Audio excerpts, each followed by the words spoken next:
The signs of spiritual awakening don't always look like peace. Sometimes they manifest as confusion, heartbreak, or strange dreams that linger for days. Have you ever jolted awake in the middle of the night, your heart racing, drenched in a cold sweat? But what haunts you isn't the dream itself.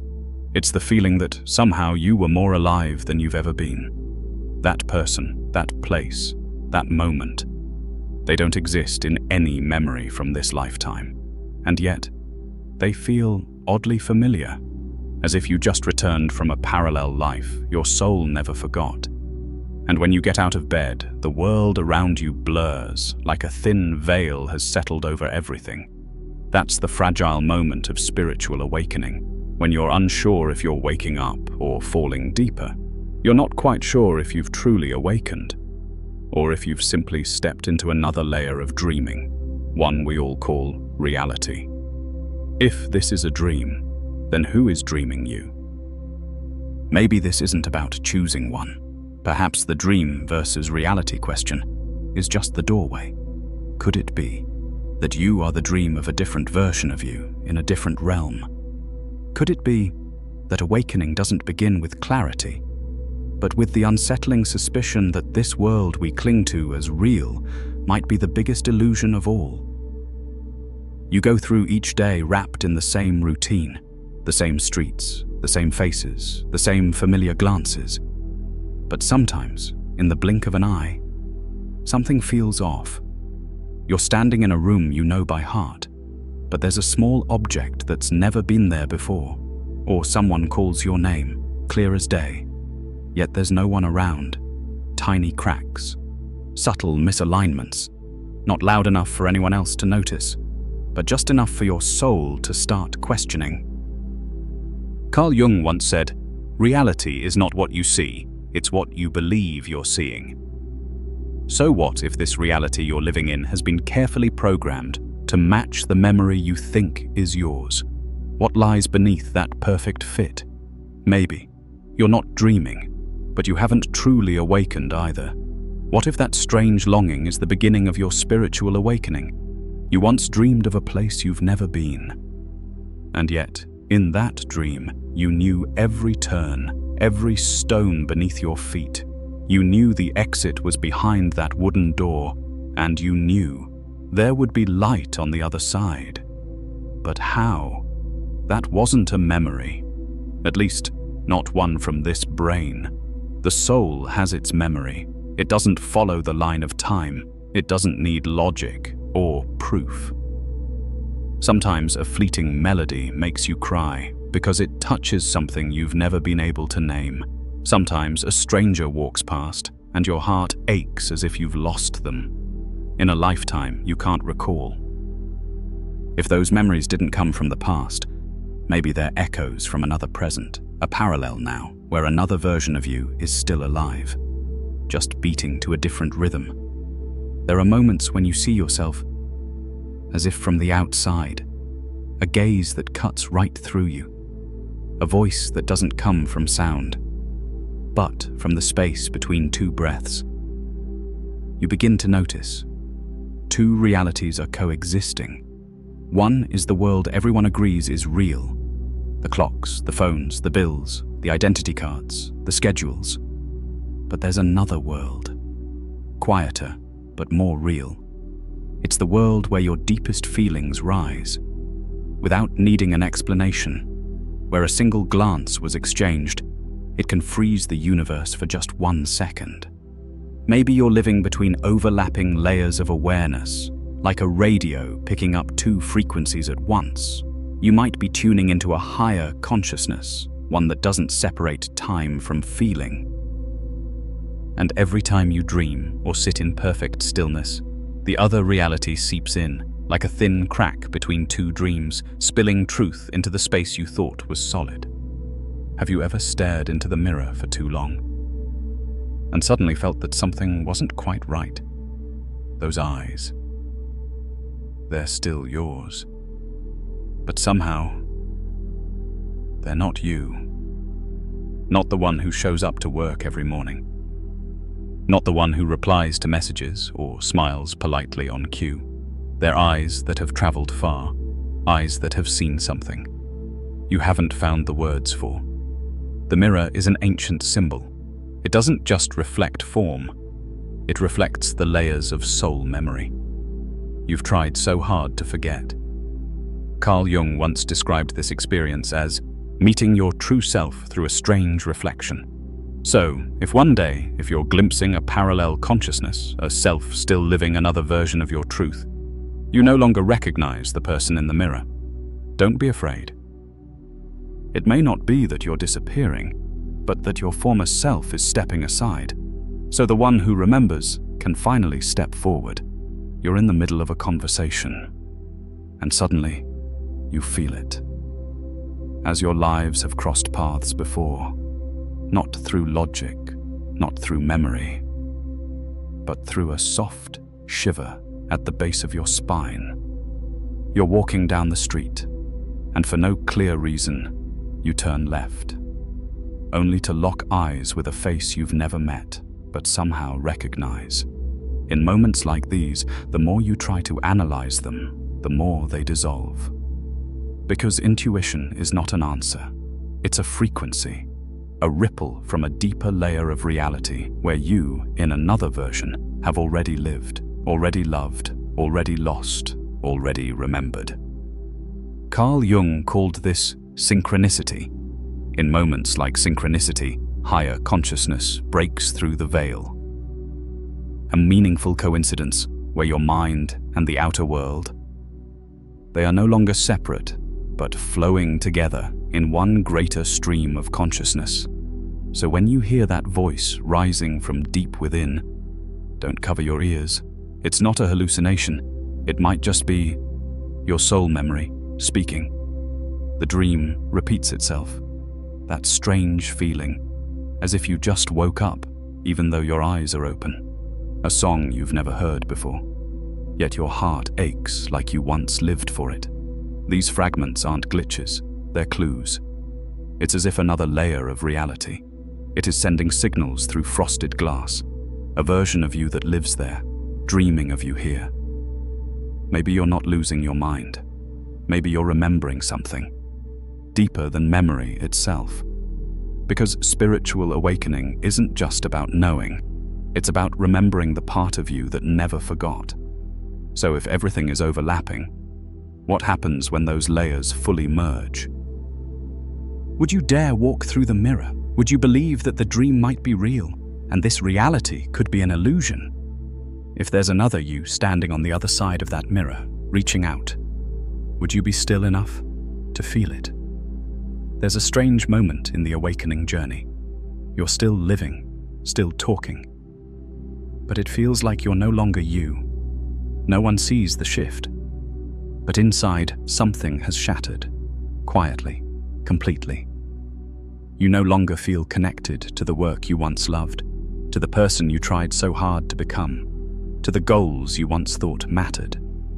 It's as if a foreign soul. It is now living inside your body, not loud, not dramatic, just a quiet disorientation you can't put into words. And then you begin to wonder, am I slowly disappearing? But sometimes, to remember who you truly are, you must allow the older version of you to fall away. You're not losing yourself. What's fading is the identity that no longer fits, so that something deeper, something more real, can begin to awaken. Have you ever felt this way? You wake up and look around your familiar room, but somehow it feels distant, as if someone subtly altered it while you were asleep.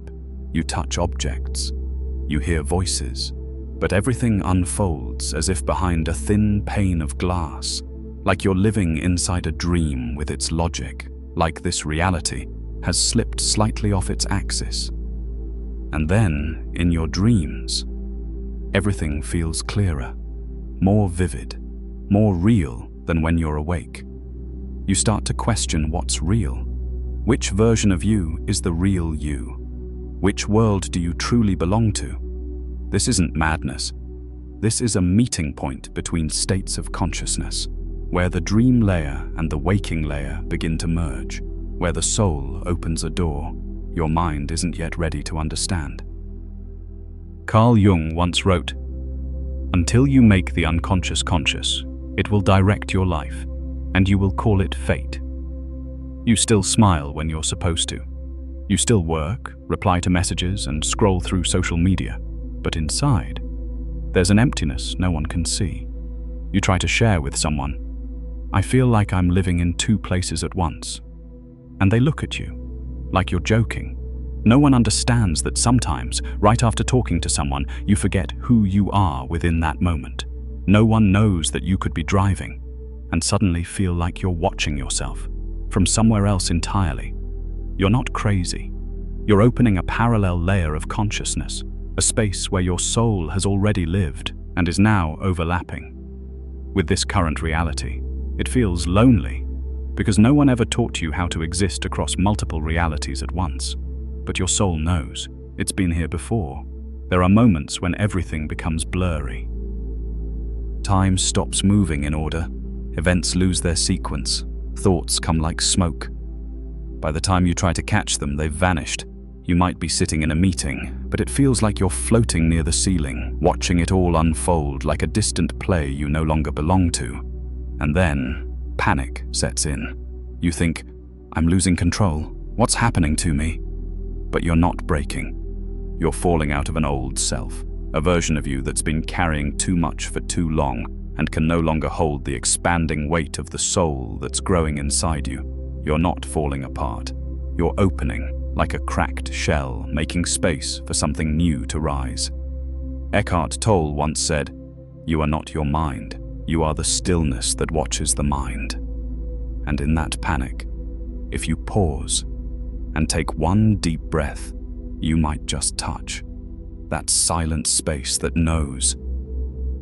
Right in the middle of the chaos, something faint, something light, like a breathless whisper brushes your ear. No one else hears it, but you feel it. A number keeps showing up.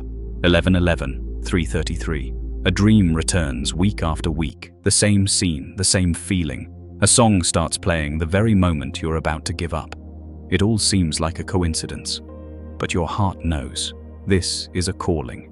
Not loud, not obvious, just a glance from a distance. From someone you've never remembered, but your heart once loved. In the darkness, there is a light that doesn't come from any lamp. It comes from your soul memory, beginning to leak through. This is not a hallucination. This is a reconnection with a part of you that's long forgotten. And even if you don't understand it yet, it waits, patiently, until you're ready to recognize it. When every definition you once trusted begins to shake, when your ego no longer reflects clearly in the mirror, when you can't tell what's real and what's a dream, pause, not to run, but to listen, to something quietly rising beneath the chaos. It might be a question whispered in the silence. Who was I before the world told me who to be? It might be a fleeting image in your mind, a place no one can name, yet your heart aches for it without reason. Awakening doesn't begin in light. It begins with tear-filled eyes, staring into the dark, asking, is this the end, or is it the beginning? And only when you stay with the confusion long enough, only then do you start to sense the quietest thing is beginning to stir. A new reality, not outside of you, but awakening from within. Have you ever dreamed of a place that no one can name, but every time you visit it in your dreams, you weep as if you've just returned, after hundreds of years of wandering? It might be a long corridor made of white stone, with light pouring down from a lamp not of this world, or a purple forest, where every step echoes with whispers, or a house by a lake, where someone is always waiting for you, though you've never met them in this life, and then you wake up, unable to tell anyone, unsure what to call it, only knowing you were there. Dreams aren't just imagination. Sometimes they're a thin mirror layer between dimensions, a place where you, your soul, have walked before and now are gently knocking on memory's door, asking you to come home. You're walking down the street. Suddenly, everything feels strangely familiar. The tree by the road, the corner of the wall where you once stood, and the voice of a stranger echoes like a distant whisper from an old dream. You know that feeling, déjà vu, not just been here before, but I've lived this moment before in some past life or a parallel dimension. No one talked about this when you were growing up. No teacher showed you how to live with two layers of consciousness. But now, the thin veils between realities are shattering. You're not losing your mind. You're remembering, not with words, but with subtle sensations, where another reality quietly overlaps with your present life. You wake up in the middle of the night, cold sweat, but your heart feels calm. The dream you just had, you can't name it, but it was clearer than any waking day. You touch your hand, feel the skin, feel the pulse, but also sense a gentle unease. Could this be just a layer of reality? Like when you stare into the mirror too long, you start to see something looking back from behind your eyes. Not quite you, but not entirely other either. You wonder, if I can remember another reality when I sleep and forget I when I wake, am I truly awake when I'm asleep and dreaming when I'm awake? Carl Jung once said, "What you call reality may be just a thin wall hiding a far deeper world." You start to notice. There are moments when everything seems to move with your thoughts. You think of someone and they text you. You're about to ask a question and the answer appears on a billboard. You're not sure if you're leading or being led. Reality is no longer out there. It becomes a mirror reflecting your mind, layer by layer, and in the quiet moments, you feel a gentle power operating beneath it all. Not loud, not forceful, just a flow. So aware and so familiar. You can't understand it, but you begin to know. Know that your consciousness is expanding, not upward, but inward. Not to seize control, but to listen to reality as it breathes. You're washing dishes. Water runs over your hands.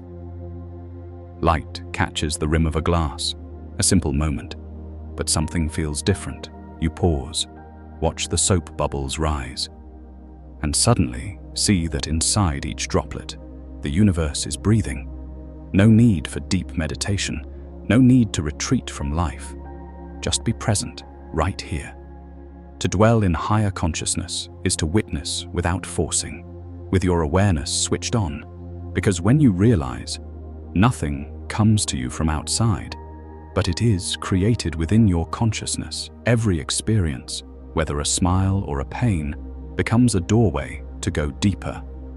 Awakening isn't about rising higher, it's about seeing clearly, the deepest layer in the most ordinary things. Maybe you're sitting in a small room watching this video, somewhere in a noisy city, with cars honking outside your window, but there's a part of you, quiet as a still lake, watching yourself from a place beyond all of that. That part no longer questions. It doesn't need to know. What's dream and what's real? It only whispers, "Can I stay awake, even while dreaming?" Because sometimes the soul doesn't need to decide. It just needs to acknowledge this moment as real. Because you are present, with both body and mind. Maybe you can't explain. Everything is happening right now. But you feel this. Awakening doesn't start with understanding. It begins the moment you pause and listen to something inside you whispering, "Welcome home." Carl Jung didn't speak of mysticism through metaphysical eyes. He looked straight into the deepest layers of the human being and said, "Don't be quick to believe that what you see is all there is." Jung called it unus mundus, A single world where mind and matter are no longer separate. You dream of a butterfly, and the next morning, see it resting outside your window. You think of someone, and after many years, they appear. It's no coincidence. Jung called this synchronicity, a magical alignment. Not because some force is orchestrating it, but because your consciousness has touched the deeper layers of reality where everything connects silently. And when you step into that dimension, you no longer just live in one reality, but it is lived by many layers of reality at once. Have you ever felt, while talking to someone, a part of you is watching from afar, as if there's another you standing outside the situation? Or when you go to a place you've never been, but your soul whispers, "I've been here before." It's not an illusion, not vagueness. You're stepping into what Carl Jung once hinted at, a parallel layer of consciousness, like a giant tree. We don't just live in the branches reaching toward the sky, but also in the roots, the trunk, in every hidden sapling beneath. Consciousness isn't linear. It spreads, expands, intertwines, and in dreams, in moments when we forget who we are, we don't lose our way. We're simply entering another room. In the castle of ourselves, there's a symbol that has followed humanity for thousands of years, the mirror. The mirror doesn't choose what's real, it only reflects, honestly, even brutally, what's placed before it. In the same way, reality is the mirror of consciousness. The more awake you are, the sharper the reflection. The more you dream, the more layers pile up, like a mirror shrouded in mist. But the strange thing is, both are valuable. When you dream, you touch the deepest unconscious. When you awaken, you can shine light down there. And then, consciousness becomes the bridge, connecting what you cannot understand with what you have always known deep inside. You don't need to choose between dreaming and waking. You just need to stay, like someone remembering how to see the world through the eyes of the soul. If there's one thing that still echoes in your heart after watching this video, maybe it's not information, it's an echo. Something ancient, something no one taught you. But you know, not through words, but through a stirring deep within your chest. Maybe you're living in reality, maybe you're in a dream, but that no longer matters, because your consciousness has begun to open and listening to the vague sounds in the wind, the gaze of someone you once knew but can't name, the feeling of, "I've been here before." Even though you've never been, you don't need to understand. Just hold on to this moment, as if it's the first clue to coming home to your soul. And if you dream tonight, ask yourself, could what I see in the dream be what I've forgotten while awake?